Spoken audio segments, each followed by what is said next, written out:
주변의 누군가가 당신의 정서를 파괴하는 발언을 일삼는다면 그 매듭을 과감하게 잘라내는 용기가 필요합니다.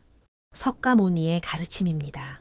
우리는 생을 영위하며 허다한 사람들과 관계를 맺습니다. 잠시 스쳐가는 이가 있는가 하면 종생토록 곁을 지키는 이도 존재합니다. 그중 우리에게 심대한 영향력을 행사하는 존재는 먼 곳의 타인이 아닌 바로 곁에 있는 사람들입니다. 부모와 형제, 연인, 혹은 매일 마주하는 직장 동료들입니다. 그들이 내뱉는 언어의 질감에 따라 우리의 하루가 채색되고 때로는 삶의 근본적인 궤적이 뒤바뀌기도 합니다. 하지만 친밀한 이들의 언사가 항상 포근한 것은 아닙니다. 때로는 일면식도 없는 자의 비방보다 훨씬 예리하게 심장을 도려내고 지워지지 않는 낙인을 남깁니다. 우리는 유독 가까운 이들의 발언에 막중한 가치를 부여하기 때문입니다. 생소한 이가 나의 인격을 모독할 때는 초연할 수 있으나 신뢰하고 의지했던 자의 비난은 쉽게 떨쳐내기 어렵습니다. 그 말은 곧 존재의 근간을 뒤흔들며 자존감을 갉아먹고 삶의 지지대를 붕괴시킵니다. 성인께서는 설파하셨습니다. 자애로운 말은 생명을 소생시키나 잔혹한 언어는 영혼을 살해한다. 언어는 비가시적이지만 도검보다 치명적이며 도극물보다 끈질기게 잔류합니다. 특히 각별한 이의 입술을 타고 흐르는 독설은 애정과 신이라는 기만적인 외피를 두르고 다가오기에 더욱 위험합니다. 표면적으로는 조언을 가장하고 염려로 위장하지만 실상은 상대의 자아를 압살하는 맹독이 될 수 있습니다. 허다한 이들이 언어의 해악을 자각하면서도 인내하며 연명합니다. 혈연이라는 이유로, 오래된 우정이라는 명목으로 어쩔 수 없다는 체념 속에 고통을 감내합니다. 그러나 부처님께서는 인연의 옥석을 가리라고 명하셨습니다. 상서로운 인연은 소중히 여기되 악연은 멀리해야 한다고 말씀하셨습니다. 가까운 사이라 해서 맹목적으로 인내하는 것이 능사가 아니라 내 영혼을 좀먹는다면 단호하게 거리를 두는 것이 진정한 지혜라는 뜻입니다. 오늘의 교훈은 타인을 증오하라는 권고가 아닙니다. 오히려 본인의 마음을 수호하고 삶의 중심을 바로잡기 위한 통찰을 배우는 과정입니다. 곁에서 지지를 보내는 말은 화초와 같아 당신을 만개하게 하지만 끊임없이 폄하하는 말은 잡초와 같아 영혼을 시들게 합니다. 그럴 때 우리는 결단을 내려야 합니다. 잡초를 솎아내고 마음의 정원을 보존해야 합니다. 지금부터 공유할 이야기는 친밀한 관계에서 들었을 때 절대로 묵과해서는 안 되는 언어적 징후들에 관한 것입니다. 그런 표현을 접했다면, 반드시 경계하고 필요하다면 과단성 있게 관계의 끈을 놓아야 합니다. 그것이 곧 자신을 방어하고 영혼을 치유하는 유일한 방책이기 때문입니다. 부디 이 시간을 빌려 자신의 인연을 반추해보고 어떤 부정적인 언어에 함몰되어 왔는지 성찰해 보시기 바랍니다. 그리고 진정한 용기를 발휘하여 자신을 구제하는 선택을 내리시길 권합니다. 그것이 본인을 진실로 아끼는 길이며 나아가 청정한 인연을 만나 복된 생으로 나아가는 도정이 될 것입니다. 일장 영혼을 잠식하는 언어의 폭력성. 우리가 생을 살아가며 가장 빈번하게 교환하는 매개체는 재화나 물건이 아닙니다. 바로 언어입니다. 찰나의 순간에도 수만 가지의 말들을 주고받으며 뇌리에 각인시킵니다.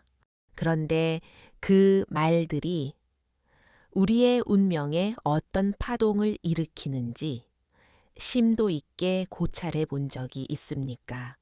단 한마디의 말은 형태가 없습니다. 육안으로 식별할 수도 손으로 거머쥘 수도 없습니다.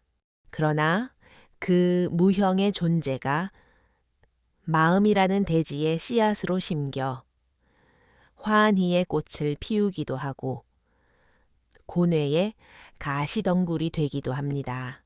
부처님께서는 언어의 권능을 엄중히 다루셨습니다. 말은 인간의 운세를 변화시키고 인연의 격을 정하며 삶의 지향점을 결정한다고 설파하셨습니다. 온화한 격려 한마디는 지친 영혼의 내리쬐는 햇살이며 방황하는 이의 앞길을 비추는 등불입니다. 그 따스함 덕에 재기의 동력을 얻고 생존의 의지를 다지는 이들이 많습니다.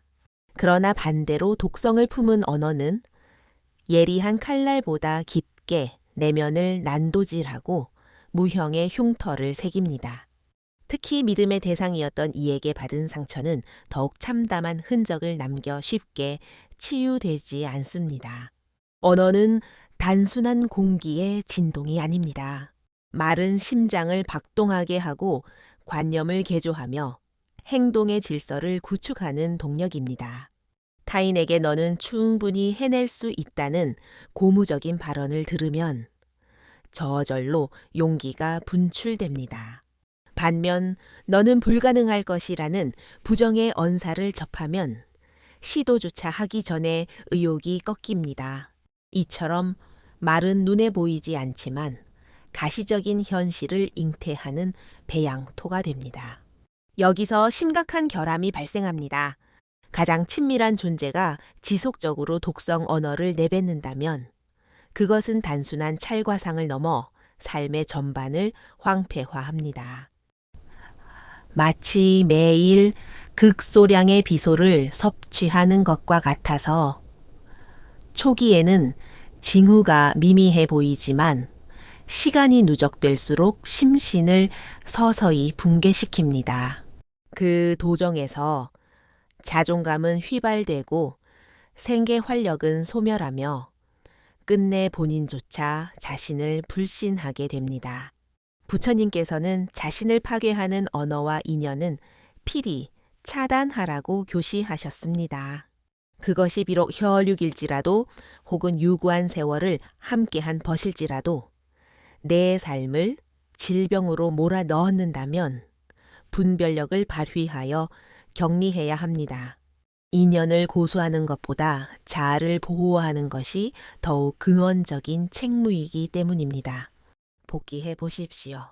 우리는 육신이 병들면 의원을 찾아 처방을 구합니다. 그러나 심령이 부패할 때는 어떻게 대처합니까?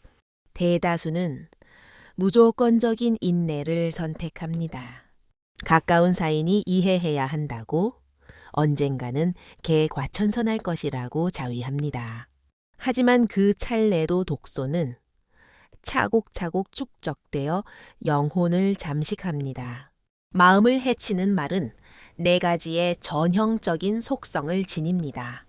첫째, 집요하고 반복적으로 들려온다는 점. 둘째, 발화자의 의도가 진심 어린 조언이 아니라 상대를 예속하거나 비하하려는 욕망에 근거한다는 점. 셋째, 드는 즉시 기운이 쇠락하고 자기 효능감을 상실하게 만든다는 점. 넷째, 망각하려 해도 뇌리에서 떠나지 않고 지속적으로 심장을 압박한다는 점입니다. 이 4가지 징후가 중첩되어 있다면 그 말은 이미 치명적인 맹독이 되어 당신의 생을 갉아먹고 있는 것입니다. 그리하여 성인께서는 말씀하셨습니다. 타인의 언설에 부환회동하지 말고 그 말이 당신의 심전에 어떤 종자를 뿌리는지 예에 주시하라. 지금 본인의 내면에 어떤 씨앗이 발아하고 있는지 자문하는 시간이 절실합니다. 일상에서 접한 수많은 발언 중 당신을 일으켜 세운 문장은 무엇이었습니까? 그리고 당신을 나락으로 밀어 넣은 문장은 무엇이었습니까? 그 질문에 직면하는 순간 우리는 분별의 해안을 얻게 됩니다. 그리고 더 이상 영혼을 황폐화하는 언어에 자신을 방치하지 않을 자생력을 확보하게 됩니다. 2장. 친밀한 관계일수록 언어의 독성이 치명적인 연유. 생판 모르는 타인이 나에게 비수를 꽂는 말을 던질 때 우리는 대개 크게 동요하지 않습니다. 무지한 자의 실언이라 치부하며 흘려버리면 그만이기 때문입니다. 그러나 각별한 사이에서 동일한 발언이 도출될 때는 양상이 급변합니다. 그 말은 흡사 서슬퍼런 창끝처럼 심장 깊숙한 곳을 관통하여 결코 뽑히지 않는 상흔을 남깁니다. 어째서 가까운 이의 언사는 이토록 파괴적인 것일까요? 첫째, 우리는 그들의 발언을 진실로 신뢰하기 때문입니다.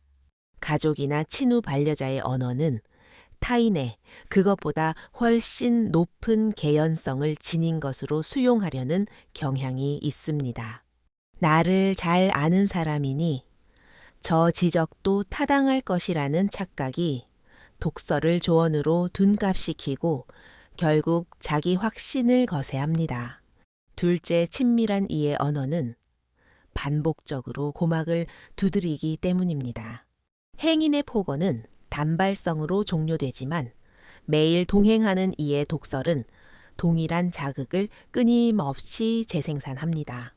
일회의 충격은 미미할지 몰라도 수만 번의 반복은 영혼을 완전히 초토화하는 위력을 발휘합니다.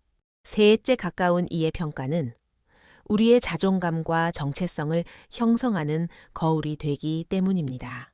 인간은 주변인들의 시선을 통해 자신의 형상을 규정하는 속성이 있습니다. 당신은 미비하다는 소리를 상시로 듣게 되면 스스로를 나고자로 정의하게 되고 당신은 가치 없다는 비난을 받으면 실제로 자신의 존재 이유를 상실하게 됩니다. 이처럼 지인의 언어는 단순한 견해가 아니라 존재에 대한 선고로 기능합니다. 넷째, 친밀한 관계의 언어는 우리의 선택지를 원천적으로 봉쇄합니다. 상대의 주장이 그릇되었음을 직관하면서도 관계의 파탄을 우려하여 순응하게 됩니다. 가족이니까 친구니까라는 당위성에 매몰되어 자신의 주체성을 거세하고 결국 타인이 설계한 프레임 속에 갇혀 살아가게 됩니다. 이것이 바로 부처님이 경계하셨던 집착의 굴레입니다. 애정이라는 가면을 쓴 소유욕이 우리를 억압하고 그 속에서 자유로이 개화해야 할 영혼은 점차 위축됩니다. 다섯째, 각별한 이에게 받은 언어적 폭력은 망각되지 않고 장기적으로 잔류합니다. 일시적으로 망각한 듯 보이다가도 결정적인 순간마다 유령처럼 나타나 발목을 잡습니다. 새로운 도전을 앞두거나 중대한 결단을 내릴 때 너는 무능하다는 환청이 들려와 우리를 주저앉힙니다. 그 목소리가 본래는 타인의 것이었음에도 불구하고 어느새 내면화되어 자신의 목소리로 변질되어 버립니다. 이것이 바로 언어가 독이 되어 심장부에 뿌리 내린 공포스러운 실체입니다. 성인께서는 설파하셨습니다. 가까운 인연이라 하여 반드시 상서로운 연분은 아니다. 곁에 오래 머물렀다고 해서 그 언어가 당신의 삶을 윤택하게 만드는 것은 아닙니다. 도리어 인접해 있기에 더욱 심대한 내상을 입힐 수도 있습니다. 그러므로 인연을 선별해야 합니다. 영혼을 소생시키는 인연은 간직하되 자신을 병들게 하는 인연은 과감히 놓아야 합니다. 여기서 핵심은 증오심이 아닙니다. 우리가 관계를 정리하는 목적은 상대에게 응징을 가하기 위함이 아닙니다. 자신의 존엄을 수호하고 마음의 평온을 되찾기 위함입니다. 친밀한 이의 언어가 당신을 구속하고 있다면 그것은 당신의 결함 때문이 아니라 인연의 질서가 왜곡되었기 때문입니다. 그 비정상적인 흐름을 바로잡는 해안이 필요합니다.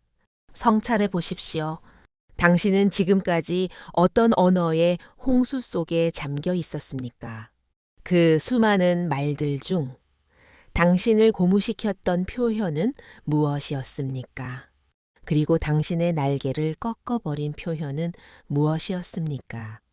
가까운 사이일수록 그 여파는 기하급수적으로 증폭됩니다. 그러므로 우리는 용기를 내어 단절해야 할 인연을 식별해야 합니다.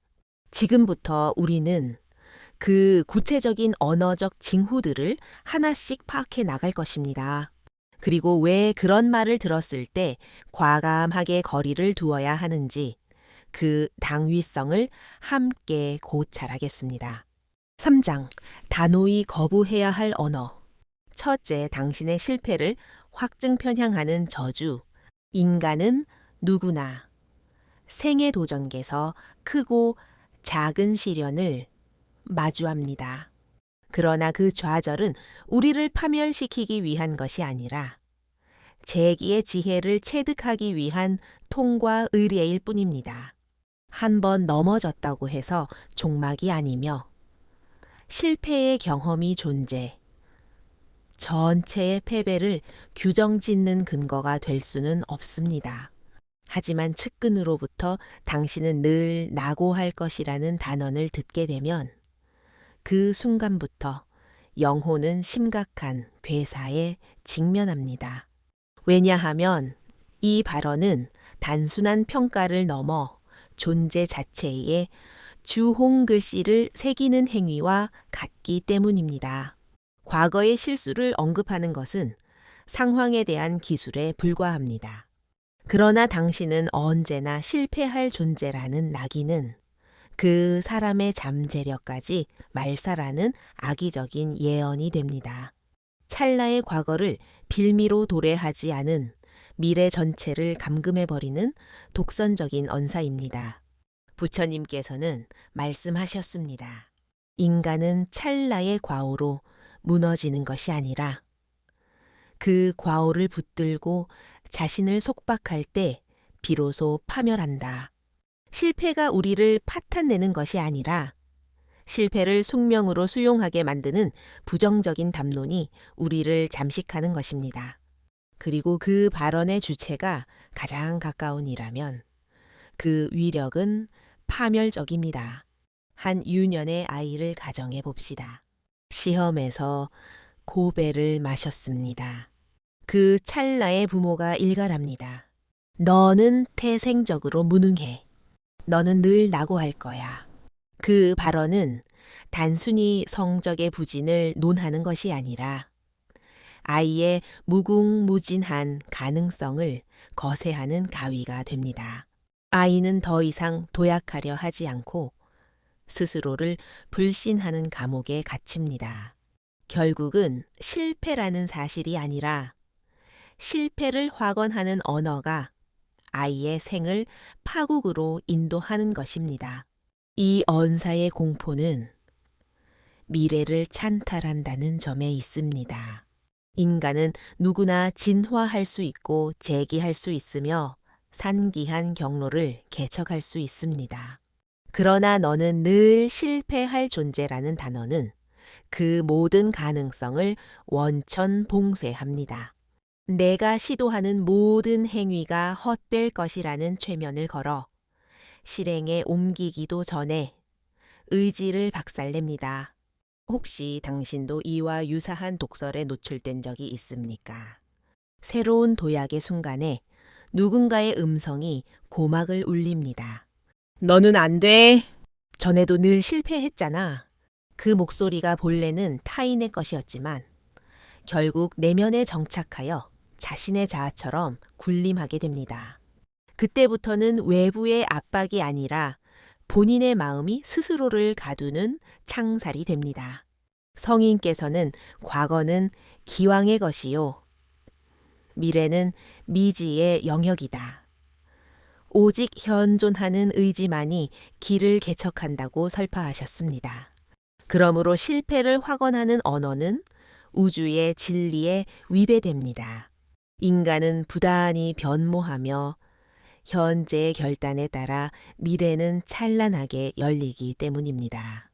그럼에도 불구하고 가까운 이가 그 희망의 통로를 차단하는 발언을 지속한다면 우리는 필히 거리를 두어야 합니다. 그것은 애정이 아니라 당신의 생명력을 억압하는 독극물이기 때문입니다. 인생에서 시련은 필연적인 과정입니다. 넘어졌을 때 수수방관하지 않고 손을 내미는 언어는 상서로운 인연에서 기인합니다. 그러나 좌절의 순간에 너는 영원히 일어서지 못할 것이라. 단언하는 언어는 더 이상 인연이 아닌 업보의 사슬입니다. 그 결박을 해체하지 않으면 우리는 평생 속박된 채 연명할 수밖에 없습니다. 그러므로 명심해야 합니다. 당신의 실패를 확언하는 자의 목소리를 들었다면 즉시 가동을 멈추고 사유해야 합니다. 이 발언이 나를 소생시키는가? 아니면 파괴하는가? 해답이 명료하다면 과감하게 거리를 두십시오. 그것이 본인을 수호하는 제1의 원칙입니다. 아장단호히 거부해야 할 언어. 둘째, 당신의 노력을 원천무효화하는 부정극. 인간은 자신의 행위에 가치가 있다고 확신할 때 생존의 동력을 확보합니다. 성과가 미미하더라도 내가 경주한 노력이 타인에게 기여하고 나의 경로를 구축한다는 신념이 있을 때 다시금 용기를 냅니다. 하지만 친밀한 이로부터 당신이 아무리 분투해도 소용없다는 냉소를 듣게 되면 마음의 촛불은 꺼져버립니다. 이 발언은 단순한 회의론을 넘어 존재의 무용성을 선언하는 살인적인 문장입니다. 당신의 수고가 무익하다는 말은 곧 당신이라는 존재가 무가치하다는 부정으로 귀결됩니다. 그 결과 어떠한 과업을 착수하기도 전에 무력감에 투항하게 되고 잠재된 역량조차 발휘하지 못하게 됩니다. 부처님께서는 설파하셨습니다. 씨앗을 파종하지 않으면 결실이 없듯 실행하지 않으면 도정도 존재하지 않는다. 그러나 정진하는 자는 반드시 상응하는 결실을 얻으리라. 이 가르침은 우리의 모든 노고가 결코 허사가 아님을 확증합니다. 비록 당장은 가시적인 변화가 없을지라도 노력의 흔적은 필히 심령의 대지에 뿌리를 내리고 적절한 시기에 개화합니다.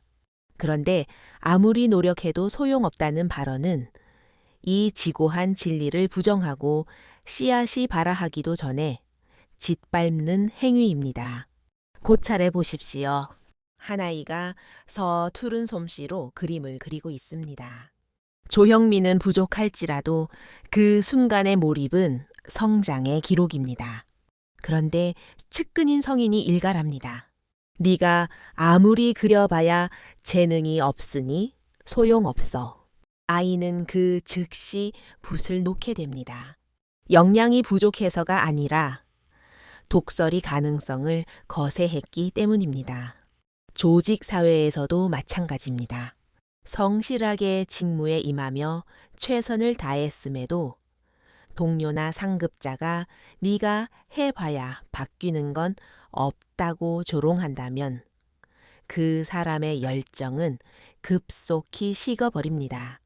더 이상 혁신을 꿈꾸지 않고 스스로를 비하하며 내면의 광채를 소멸시키게 됩니다. 이것이 언어가 지닌 잔인한 권능입니다. 노력을 부정하는 말은 영혼을 서서히 죽이는 독소입니다. 신체의 물리적 타격은 입히지 않으나 정신을 마비시키는 맹독입니다. 그 말이 반복적으로 주입되면 자기 효능감을 상실하고 종국에는 정지된 삶을 살게 됩니다. 그렇게 가동을 멈춘 인생은 생존해 있으나 사멸한 것과 진배 없습니다. 성인께서는 가르치셨습니다. 미세한 선행이 축적되어 거대한 선업이 되고 미세한 악행이 쌓여 중대한 악업이 된다. 즉 아무리 미약한 분투라도 그것이 누적되면 반드시 위대한 변혁을 초래합니다. 오늘의 미미한 발걸음이 내일의 광야를 만들고 오늘의 작은 종자가 내일의 울창한 숲을 형성합니다. 그러므로 무용지물이라는 언사는 진실을 왜곡하는 기만입니다. 만약 누군가 당신에게 그런 비관론을 주입한다면 그것은 그 사람이 진리의 편자애성을 인지하지 못하기 때문입니다. 자신의 한계와 좌절을 당신에게 투사하여 당신의 도약마저 저지하려는 시도입니다. 그러므로 그 독설에 매몰될 이유가 전혀 없습니다. 도리어 그런 발언을 접하는 찰내 내면을 더욱 공고히 해야 합니다. 아무리 사소한 노력이라도 나의 수고는 결코 헛되지 않다. 필히 유의미한 궤적을 남길 것이다 라고 확신하십시오. 생에서 중요한 것은 장검한 결과물이 아닙니다. 미미한 진보를 멈추지 않고 굴복하지 않으며 지속하는 의지 그 자체입니다. 그 의지가 응집되어 종국에는 지향하는 삶의 정점에 도달하게 합니다. 그러므로 당신의 노력을 무효화하는 말을 들었다면 그것이야말로 관계의 종말을 알리는 명확한 신호탄입니다. 당신의 전진을 가로막는 자가 아닌 당신의 보폭을 응원하는 자와 동행해야 합니다. 그런 격려가 상주할 때 우리는 비로소 더 광활하고 심오하며 당당하게 비상할 수 있습니다. 5장 단호히 거부해야 할 언어. 셋째, 당신의 부재가 곧 나의 불행이라는 정서적 볼모. 인간은 사회적 동물로서 상호 의존하며 생을 영위합니다. 그러나 그 의존성이 임계점을 넘어 상대의 자율성을 침해하고 부채감을 조장한다면 그것은 더 이상 숭고한 애정이 아닙니다. 친밀한 존재가 너 없이는 내가 불행해질 것이라고 호소한다면 그 말은 애틋한 고백처럼 보일 수 있으나 실상은 영혼을 구속하는 족쇄입니다.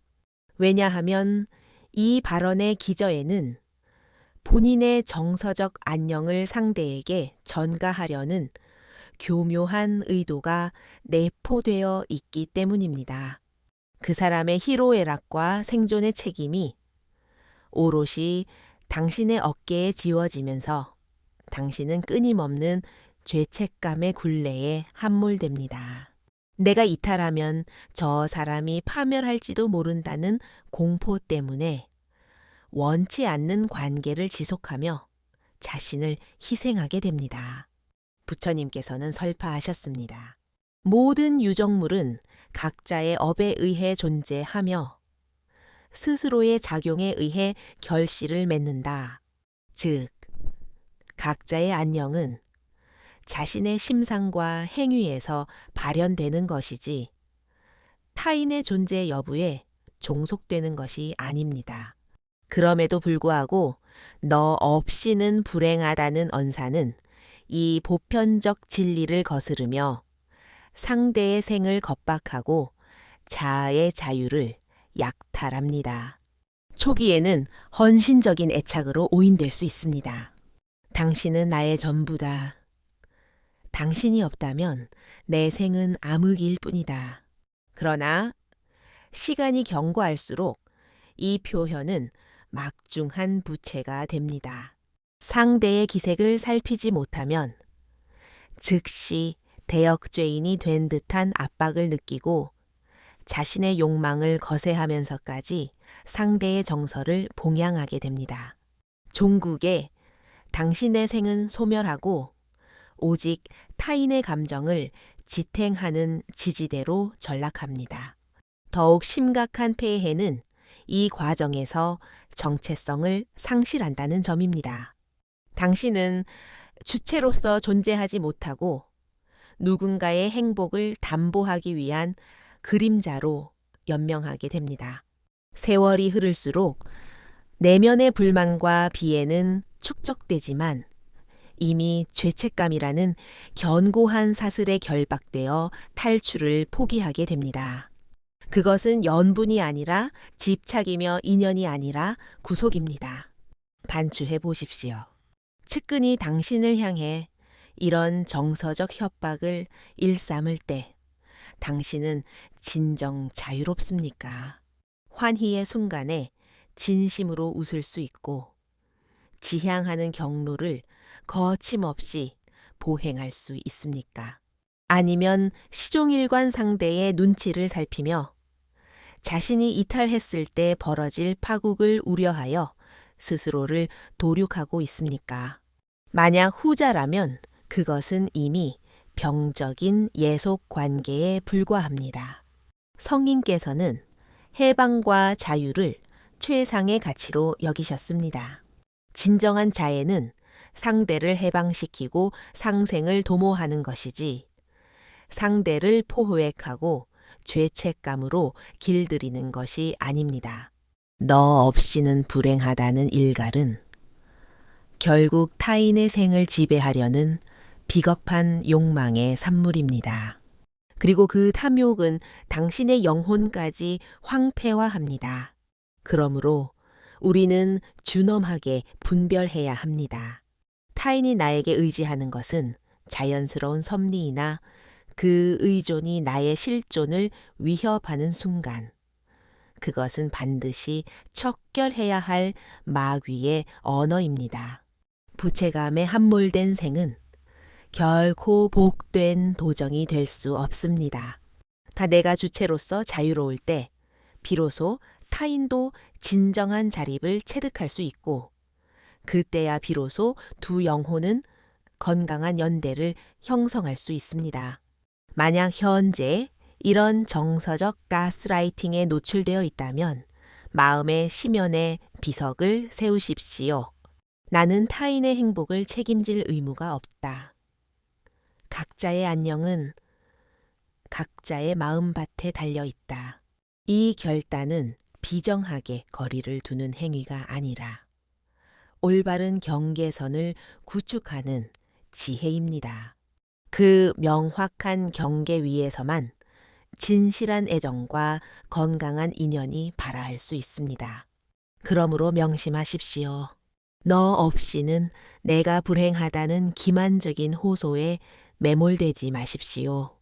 그 찰나에 당신의 생은 노예의 길로 변모하고 종국에는 가해자와 피해자 모두가 파멸에 이르게 됩니다. 진정한 통찰은 죄책감의 고리를 끊어내고 서로가 독립된 주체로서 조우하는 데 있습니다. 극장 악연의 단절이 해탈해 도정인 이유. 허다한 이들이 관계의 종결을 공포스럽게 받아들입니다.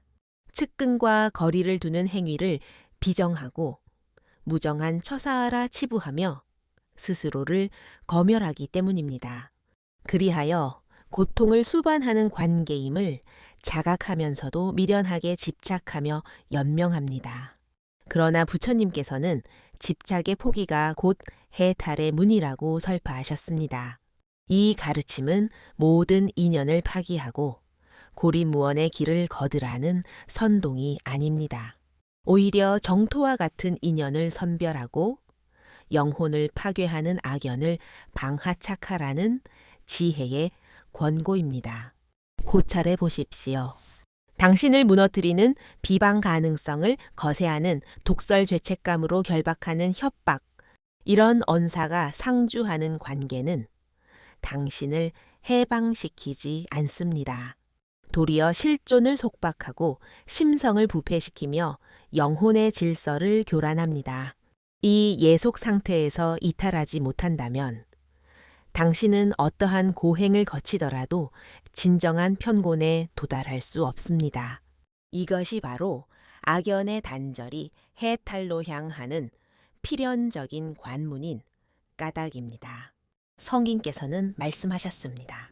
집착은 모든 비애의 근원이며 집착을 놓는 찰나에 비로소 진정한 자유가 현현한다. 우리가 고수하고 있는 것이 반드시 축복은 아닙니다. 도리어 그 맹목적인 고집이 모든 불행의 단초가 되기도 합니다. 특히 지인이라는 명분해 무조건적으로 수용하는 관계는 애정이 아닌 병적인 집착에 가깝습니다. 인연을 정리한다는 것은 상대를 증오하여 축출하는 행위가 아닙니다. 그것은 자신의 심장을 난도질하는 발원지로부터 이탈하여 더 광활한 안식과 평화를 획득하기 위한 실존적 결단입니다. 마치 인체에 유해한 약물을 끊어내는 것처럼 독성 관계를 차단하는 것 또한 생존을 위한 필수적인 지혜입니다. 육신이 정화되어야 새로운 삶이 가능하듯 심령이 청정해야 상서로운 인연도 개화할 수 있습니다. 또한 관계의 단절은 상대를 징벌하기 위한 수단이 아닙니다. 도리어 상대에게도 진실한 자아를 직면할 기회를 제공하는 자비로운 행위입니다. 타인을 정서적으로 압박하거나 언어로 유린하는 자들 역시 근저에는 심각한 불안과 결핍이 내재되어 있습니다. 그 불안이 지배욕과 집착으로 표출되며 서로의 영혼을 공멸의 길로 인도합니다.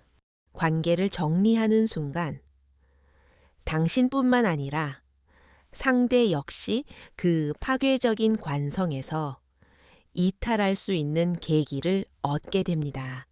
그것이 때로는 상대에게도 새로운 생의 경로를 열어주는 구원의 시발점이 됩니다. 해탈은 결코 피안의 세계에 존재하는 거대 담론이 아닙니다. 지금 이 순간 당신이 붙들고 있는 고통의 원흉을 지면으로 내려놓는 찰나에 시작됩니다.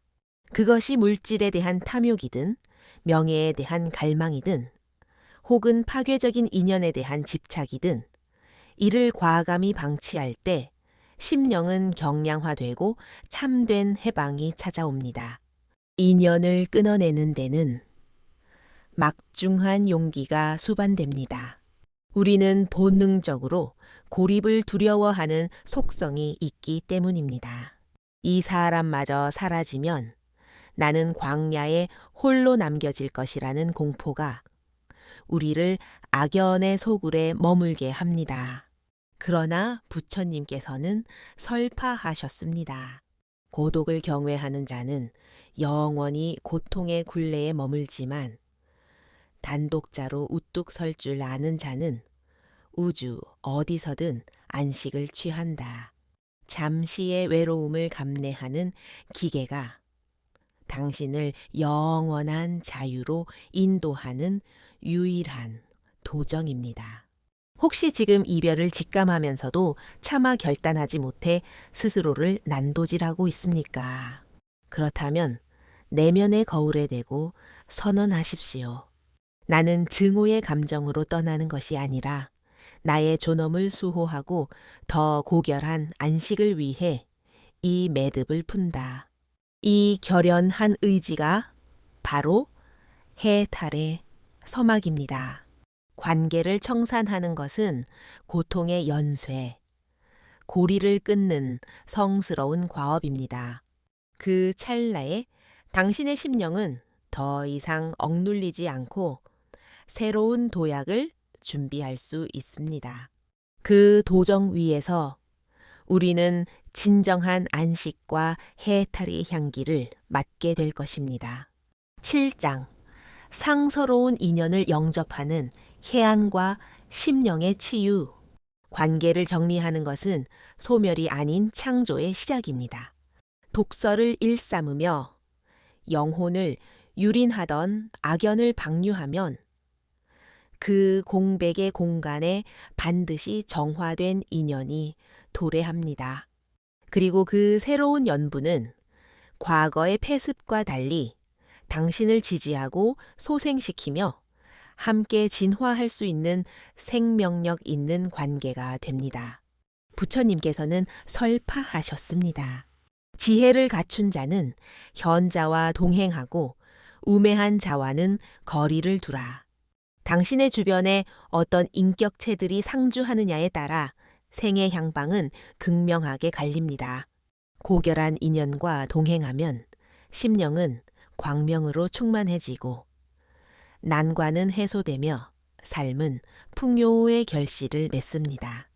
그러나 부패한 인연과 결탁하면 아무리 우수한 종자를 심어도 독초가 밭을 황폐화하듯 생은 고사하게 됩니다. 그렇다면 우리가 지향해야 할 상서로운 인연이란 무엇일까요? 첫째, 당신의 실존을 있는 그대로 긍정하는 인연입니다. 성취의 순간에는 진심 어린 축하를 보내고 실족의 순간에는 비난 대신 포근한 위로를 건네는 존재입니다. 그 품 안에서 당신은 원초적인 자유를 만끽하며 실존의 가치를 복원하게 됩니다. 둘째, 당신의 진화를 진심으로 고무하는 인연입니다. 당신이 미지의 경로를 개척하려 할 때 회의론을 유포하는 대신 도전해봐. 내가 든든한 버팀목이 되어줄게라고 화답하는 존재입니다. 그 단 한마디의 격려가 운명을 개척하는 전능한 동력이 됩니다. 셋째, 상호 의존하되 독립성을 침해하지 않는 인연입니다. 내가 상대를 수호하는 만큼 상대도 나를 존중하며 각자의 선택권을 엄수하는 관계입니다. 그 안에는 속박의 그늘이 없으며 애착은 집착이 아닌 성장의 촉매제로 작용합니다. 이런 고결한 인연을 영접하기 위해서는 먼저 본인의 내면이 정화되어야 합니다. 악의적인 언어와 관계를 청산한 후에도 그 잔상을 부여잡고 있다면 새로운 기운이 유입될 공간이 없습니다. 그 공백을 청정하게 유지하며 나는 나의 주체적인 생을 영위하겠다는 의지를 천명할 때 상서로운 인연이 서서히 당신의 궤도 안으로 진입합니다. 또한 명심해야 할 점은 본인 스스로가 타인에게 상서로운 존재가 되어야 한다는 사실입니다. 내가 타인의 심장에 상흔을 남기지 않고 그들의 자유를 겁박하지 않으며 잠재력을 거세하지 않는 고결한 인격체인 고결한 인격체가 될 때 유상종의 법칙에 따라 고결한 인연들이 당신 곁으로 운집합니다. 성인께서 교시하신 바와 같이 마음은 거울의 속성을 지녀 내가 투사하는 형상을 그대로 반사합니다. 무엇보다 중차대한 것은 본인 자신과의 화해와 연대입니다. 만약 당신이 스스로를 비하하고 멸시한다면 아무리 탁월한 인연이 도래해도 그 가치를 인지하지 못하고 소멸시킵니다. 본인에게 자애로운 언어를 건네고 사소한 진보에도 아낌없는 찬사를 보내며 실패의 순간에도 괜찮다, 다시 도약하면 된다고 스스로를 보듬어야 합니다. 이것이 심령의 근본적인 복원이며 진정한 치유의 시발점입니다. 혹시 지금 독설의 화살에 맞아 만신창이가 되어 있습니까? 혹은 부채감의 족쇄에 묶여 자유의 날개를 잃어버렸습니까? 그렇다면 명확히 인지하십시오.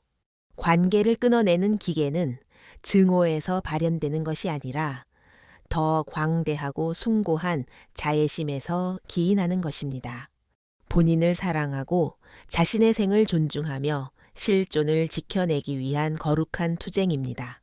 그리고 그 용기를 실행에 옮겼을 때 우주는 반드시 새로운 경로를 제시합니다.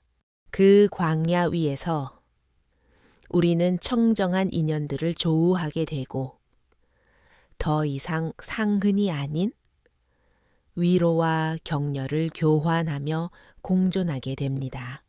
그렇게 형성된 연대 속에서 우리는 진화하고 환희하며 함께 축복받은 생의 정점을 향해 진군하게 됩니다.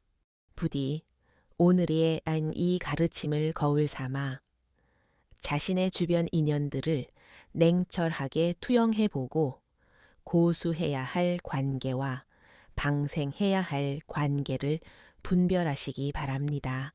그리고 그 통찰의 과정 속에서 더욱 자유롭고 더욱 평온하며 더욱 현명한 생을 영위하시길 간절히 소망합니다.